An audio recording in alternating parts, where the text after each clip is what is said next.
Good morning, guys. Welcome back to the daily vlogs. If you're new here, we're Sean and Tyler. I'm Sean. That's Tyler down there. It's a holiday in our house because Sabrina Carpenter's album is out tonight at midnight. We'll probably be up listening to it because Kamala Harris is speaking at the DNC tonight, so we'll be up late anyway. But Tyler's a big Sabrina Carpenter fan. He's a stan. I'm a big Sabrina Carpenter fan myself. We're going to see the concert in October, right? October 16th in Nashville. It's our first concert at the Bridgestone Arena. Oh, it's not Tyler's. Sorry. It's my first concert at the Bridgestone Arena. We go to Nashville for concerts semi-regularly, and we have a few coming up. But before I get to that, we have, if you're new here, you should subscribe to us. We post a new video every single day at 2 p.m. We just vlog our daily life for two husbands trying to have a baby through surrogacy, all that fun stuff. You should subscribe. It's just an insight into our just a normal life of two husbands. Yeah, we literally post every single day. So if that interests you, go ahead and give us a subscription, like, comment, all that fun stuff. But concert lineup, let's talk about it. Tyler just went to Omar Apollo, kind of impromptu. Our next one together is Kehlani in late September. She will be here in Louisville. Sorry, Kehlani. She'll be here late September in Louisville. And then we have Tyler's going to see Fletcher with his friend the next, I think that same week. Yeah, like Kehlani's on like Monday. That one's on Friday. And then we're going to see Chappell Roan down in Nashville in October 1st. And then we're seeing Jake Shane, not a concert, but like a comedian or a podcast live in Lexington, Kentucky, October 9th, I believe. And then we are going to see Sabrina Carpenter the following week on October 16th down in Nashville. And then we have a little break, and then we're seeing Mariah Carey the day after Thanksgiving in St. Louis.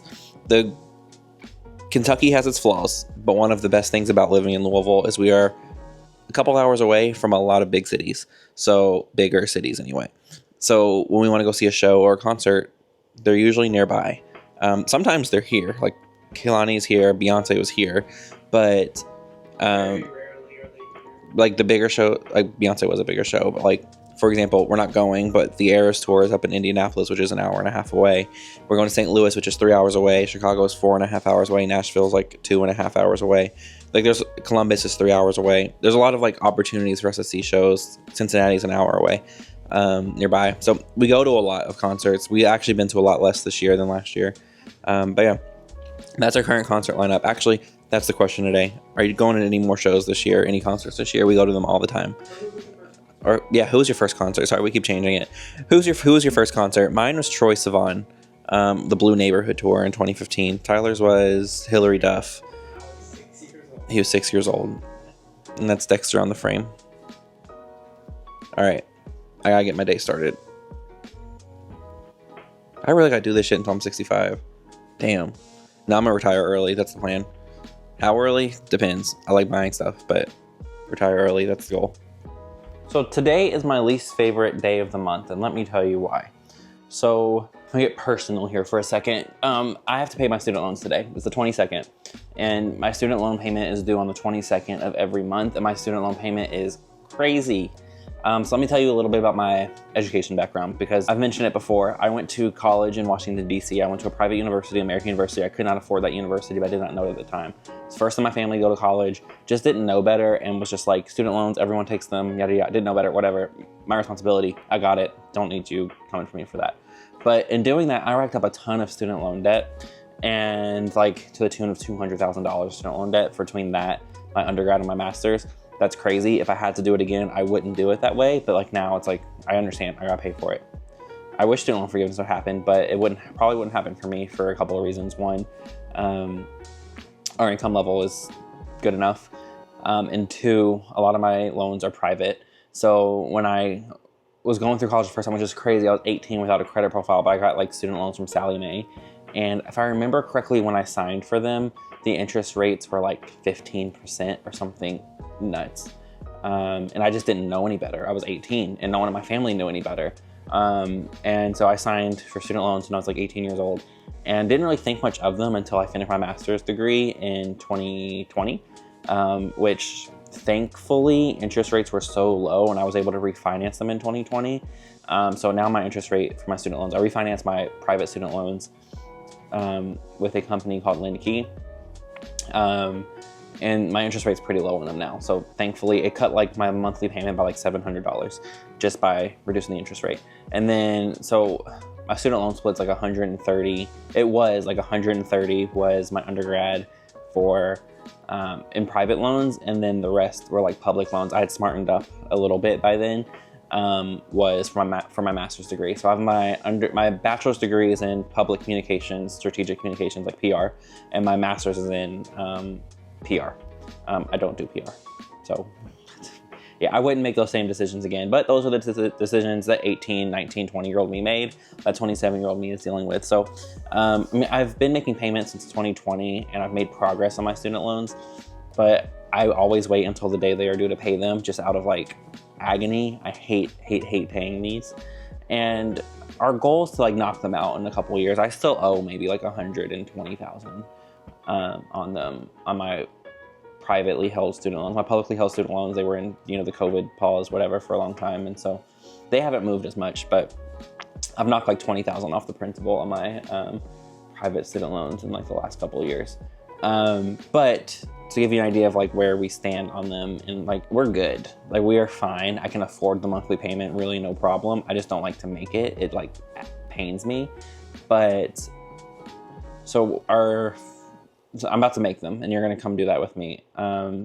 And so our financial goals, I'll just be candid about them for a second, is right now, you know, we're trying to have a baby through surrogacy. Surrogacy is very expensive. We've paid about half of it already, and we've saved the other half. And like, you know, we have an emergency fund, all that stuff set up.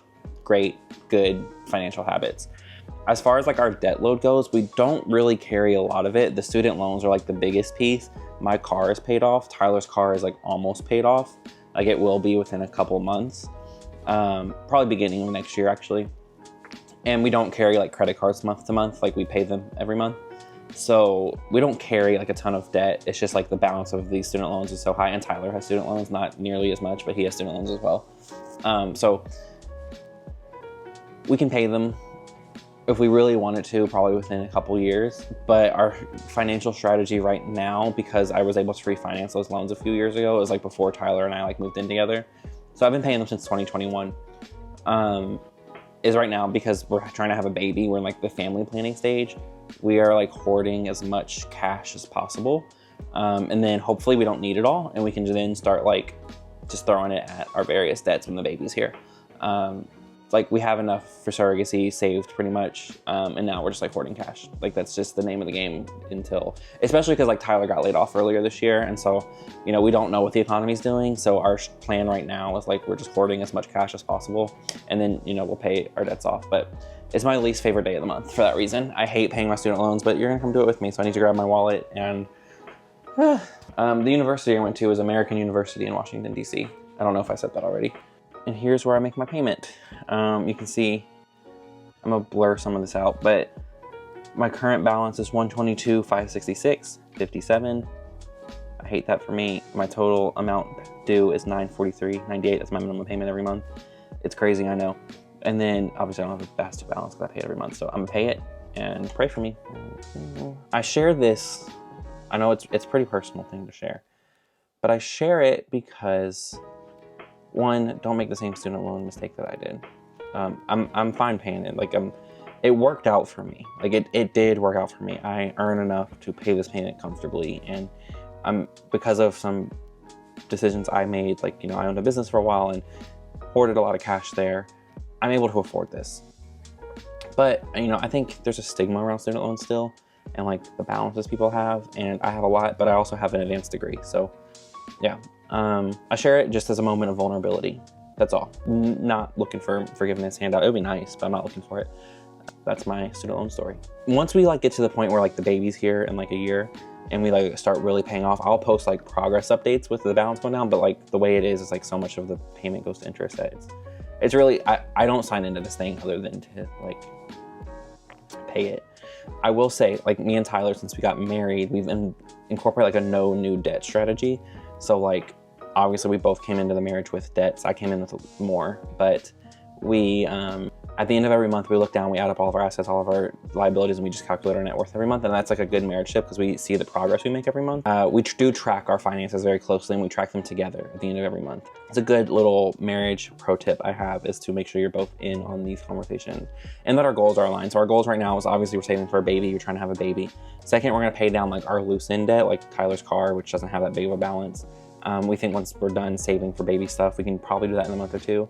And then we're gonna save for a down payment on a house. Our goal is to move next year, and we wanna be able to buy, so that's next. And then we'll come to my student loan payment and knock that out once we're in a house and once the baby's born. But the goal is right now we're stacking like so much, like we're stacking cash, like I said, just in case, like, you know, we don't know if the baby's gonna be born with complications that may require an extended stay, or like, you know, just things like that we're trying to prepare for, just so we don't have to take on new debt when these moments arise. And that's like our thing, is like, other than like the mortgage we eventually take out, we're like a no new debt, none, zero. So that's our strategy. Hope this was insightful into our marriage. I know we like just do like our daily life, but this is part of marriage too, is the money stuff. And we're not a personal finance channel. I don't want to be, because the finance bros are annoying. Except for you if you're watching this. But in general, like the Dave Ramseyites, stay away. You're not welcome here. But when I was in college, and there was a moment where I had $12 in my bank account, and I was like, this will never happen again. I read every personal finance book I could get my hands on toward the end of college. And so right now I view it as like my 27-year-old self is paying for like the mistakes that I made when I was like 20, 21 years old. And I'm correcting the course. So hopefully by the time I'm like 30, I am like completely debt free except for a mortgage. So that's the plan. That's the strategy. And then Tyler's on board too. That's the number one thing, is we have our financial goals are together and we are in lockstep. Hold on. Look at Carter being clingy per usual. Do you guys like that Beyonce print up there?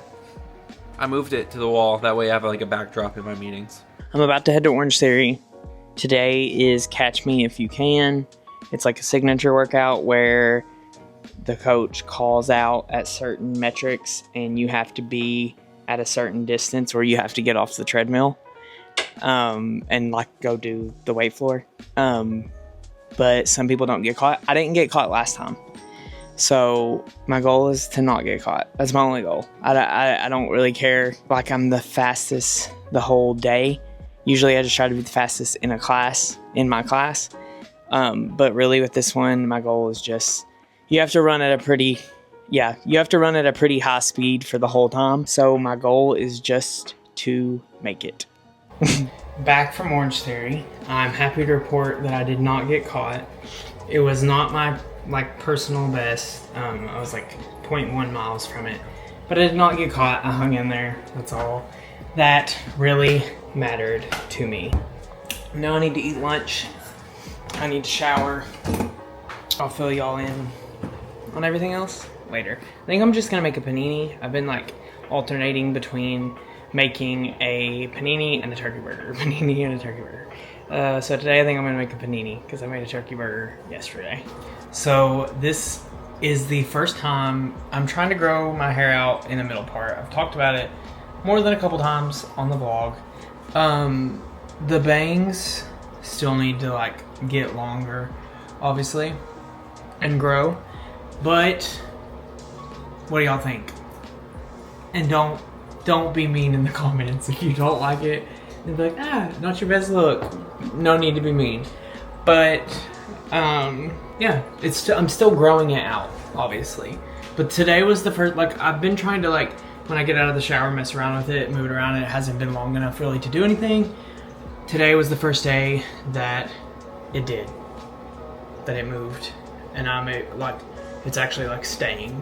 Also, if you're a male and you style your hair and you have any recommendations on like clay or something, like holding clay, let me know. Drop it down below. No one asked, but what should we name him? Hey vlog, I haven't talked to you since this morning, I don't think. It was a fine work day. It wasn't too bad, really. As far as like how it's gone lately, it was pretty tame.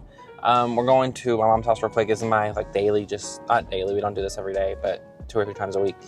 But getting out of the house while it's still daylight to see the sun for a minute, because my office upstairs is like just 2 small windows. It's in like the loft. What would you call that? I wouldn't even call it a loft. I think It's like a den. It's a townhome, like on the very top floor. And it gets really warm, but that's not the problem. I have a portable AC up there, but it does get, I don't know, maybe it contributes to my seasonal depression. I think I get reverse seasonal depression, actually, because when Christmas time's here, I come alive. But I think, I'm thinking about moving my office downstairs to our guest room, which gets like more light and all that stuff. But then I think that me and Pete Tyler, because I have so many meetings in a day, and he is like vacuuming and like cleaning, and I don't want to be in his way either. But I want to, like, when we build our house next year, like I want to like redo like an office, but like dedicate an office space to it. I mean, I have a dedicated office space, but I don't want to like spend too much money on that right now because we're gonna move, and I would rather like build out, like, I don't have a dream office, that's sick, but a better office setup, and then have to like move it and like rebuild it. But I mean, that's like a first world problem, I guess. Anyway, there are rumors that Beyonce is gonna be speaking at the DNC tonight, or performing or something. I don't know if that's just clown stuff on Twitter, on Stan Twitter. But if you don't know, Beyonce is my favorite artist of all time, and I will be tuning in. We've been tuned in the DNC like every night this week. That's what we've fallen asleep to every night this week. And I will be clowning. If by the time this video goes up, we'll know if she was there or not, because the DNC will be over. But I'm excited to see Kamala's speech because it's historic. Doesn't happen that often, ever.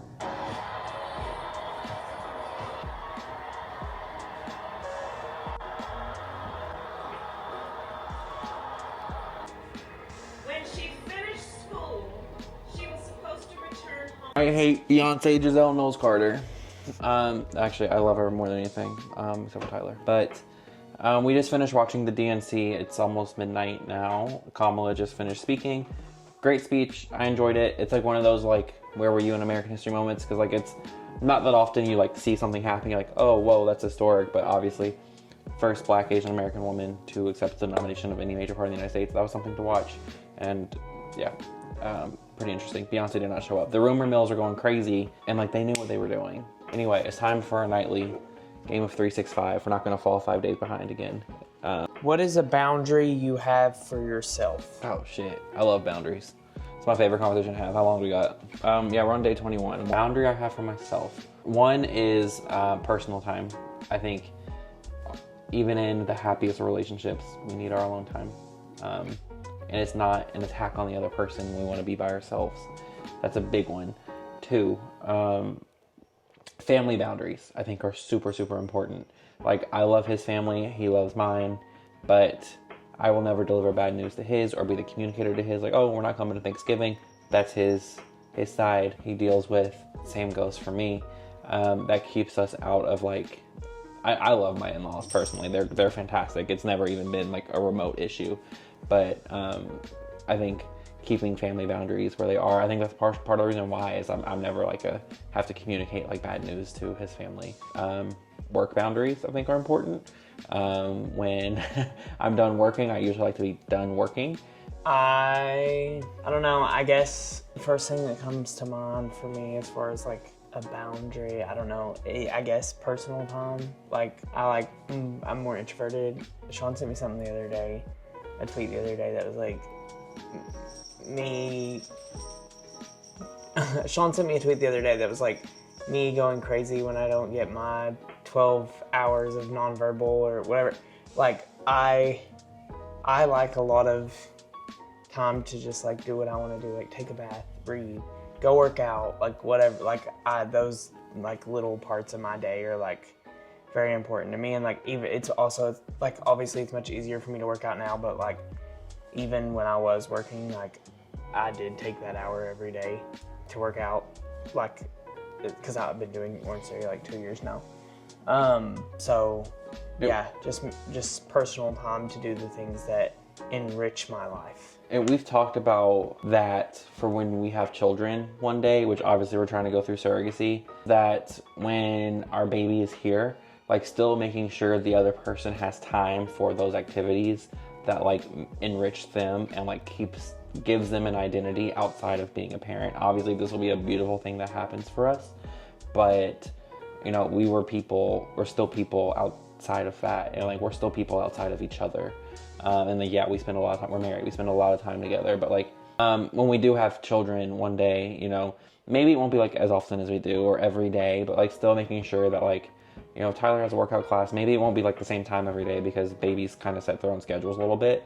At least that's, we're not parents yet, so who knows what's going to happen there. But making sure the other person has time to do these things that are enriching to them is a boundary that we have like preemptively set for when we have kids, and making sure that we don't get like lost in parenting and like lose our identities in parenting. I'm low-key glad, like, shout out to the DNC, but I'm low-key glad it's over because we've been staying up late. It's 11:30, but that is late for me. I'm falling asleep on the couch at like 10 o'clock most nights. And so I've been like trying to stay awake the past couple days to watch the DNC. I actually made it through the whole night tonight. I think that was the first night. There's a new Sabrina Carpenter album in about 30 minutes. So it's a holiday here. We will catch you guys in the next one tomorrow. Same time, same place. Like, comment, subscribe if you haven't already. Bye, guys. Bye.